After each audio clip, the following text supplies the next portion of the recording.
Bwana Yesu asifiwe wapendwa, na wasalimu katika jina la Yesu. Naamini nyote ni wazima. Pia mimi nashukuru Mungu amenilinda siku zote. Ndiyo maana hata leo niko live kwa ajili ya wewe. Nawakaribisha sana kwa fundisho la siku ya leo. Naamini mtabarikiwa sana. Naamini mtabarikiwa. Kwa hivyo jitayarishe tu. Natamani ukiniona uwe umemuona Mungu.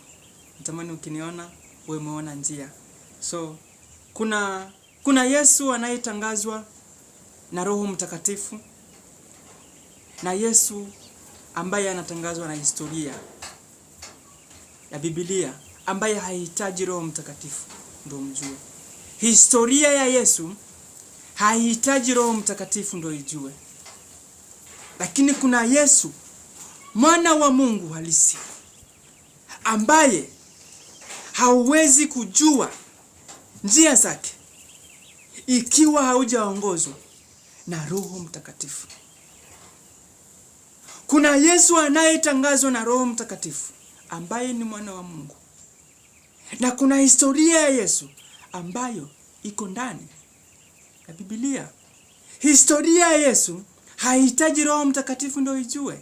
Lakini Yesu aliye Mwana wa Mungu, huwezi kujua akili zake ikiwa hauna Roho Mtakatifu.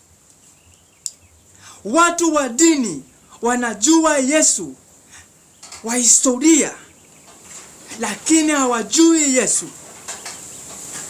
Mwana wa Mungu aliye ni Roho.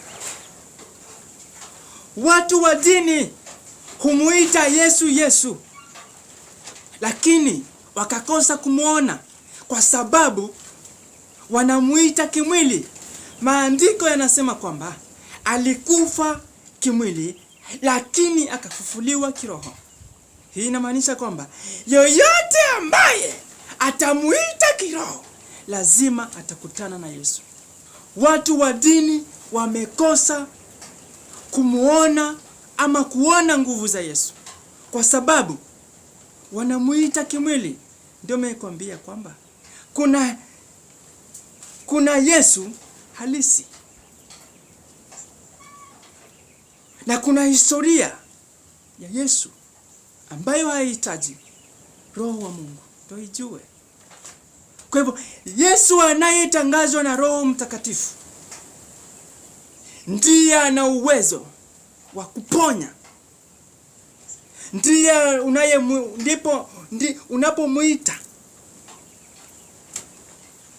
huona nguvu zake, kwa sababu yeye ni Roho.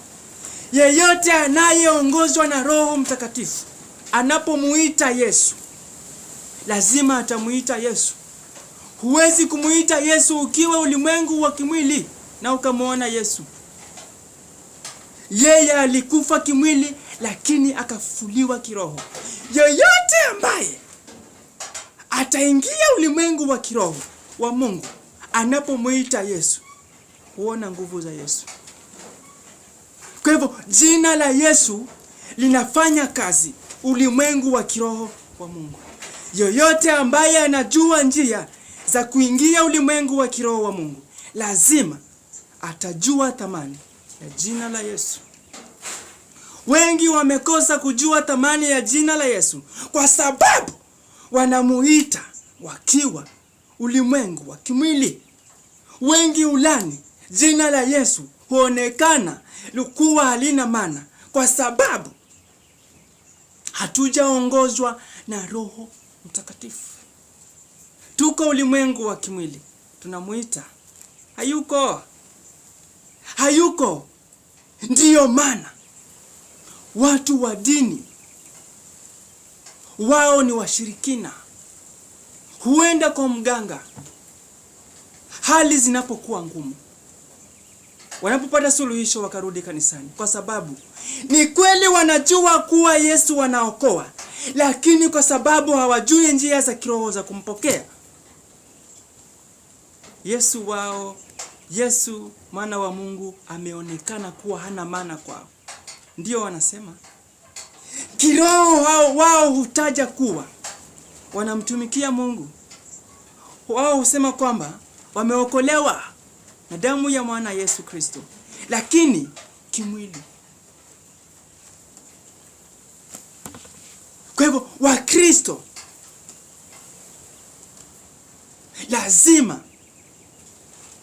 tuongozwe na Roho Mtakatifu ndiyo tuweze kuyajua mambo ya Mungu, ndiyo tuweze kuyajua kazi za Mungu. Wengi wamekosa kujua thamani ya neno la Mungu. Ni kweli neno la Mungu linaokoa, lina uzima, lina ulinzi, lakini yoyote ambaye atalitumia akiwa ulimwengu wa kimwili hawezi kuona thamani ya neno la Mungu. Kwa hivyo nguvu ya neno la Mungu iko ulimwengu wa kiroho wa Mungu. Yoyote ambaye ataongozwa na Roho Mtakatifu lazima atajua thamani ya neno la Mungu. Lazima atajua thamani ya neno la Mungu. Kwa hivyo usipoongozwa na Roho ya Mungu, chochote ambacho kinamhusu Mungu utakachokifanya utakiona kuwa kina maana. Hata pia mimi nilianza na huo Ukristo ambao uko nao. Wachungaji wengi wananiuliza, mbona unahangaika? Mbona unapita pita huku na kule? Nikawaambia, natamani kumjua Mungu yule ambaye aliniumba.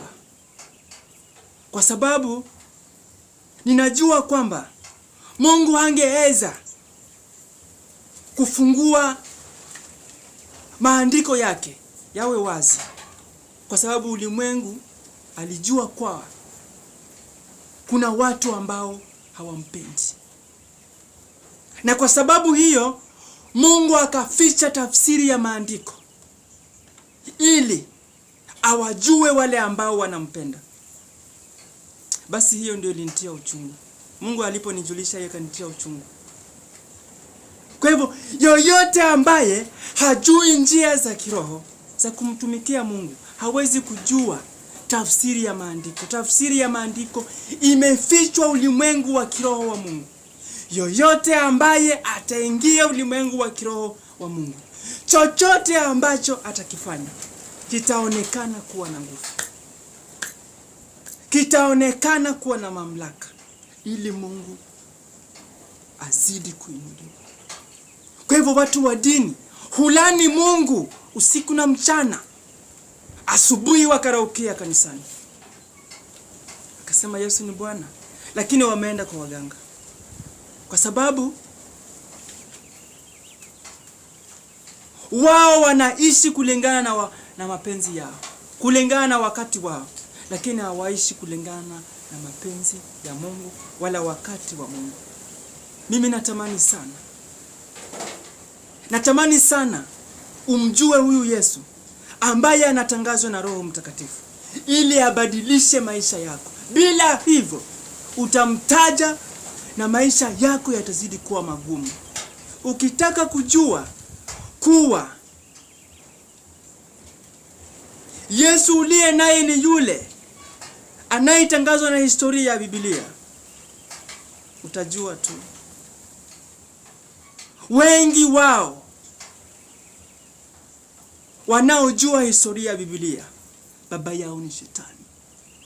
Upende usipende, hawezi kuwa free, hawezi kuwa huru. Kama wewe si wa Mungu, wewe ni wa Shetani, upende ukatae. Kama wewe haujui njia za kiroho za kumtumikia Mungu, wewe upende ukatae, unamtumikia Shetani. Kila mmoja siku hizi amekuwa mchawi. Kila mmoja siku hizi amekuwa mchawi. Mtu ambaye hajui njia za kiroho za kumtumikia Mungu wa kweli, upende usipende, utatumiwa na ulimwengu wa kiroho wa Shetani kuifanya kazi ya Shetani hata bila kujua. Ndiyo maana unaweza kuonekana umeenda kwa boma la mwenyewe hata bila wewe mwenyewe kujua. Eti mama fulani tulimuona kwa boma fulani anafanya hivi na hivi. Wewe si mchawi. Wewe unaenda kanisani ni kweli, Lakini kwa sababu yule anayekuongoza hana ufahamu wa kujulisha njia za kiroho za kuepuka mitego ya shetani, shetani anakutumia. Nasikia uchungu sana. Nasikia uchungu. Natamani sana uwe mwanangu wa kiroho. Si uchoke. Achana na muonekano. Jali kile ambacho kiko ndani yangu. Hicho ndicho kinaweza kuwa baraka kwa maisha yako. Angeniangalia muonekano wangu, angenipatia. Lakini kwa sababu ya upendo wake, pia mimi nami nashukuru hata leo. Sihitaji hata shilingi yako. Natamani uzao wako uweze kujulikana mataifa ya nje. Uzao wako uweze kumjua Mungu. Naamini siku moja utatoa ushuhuda.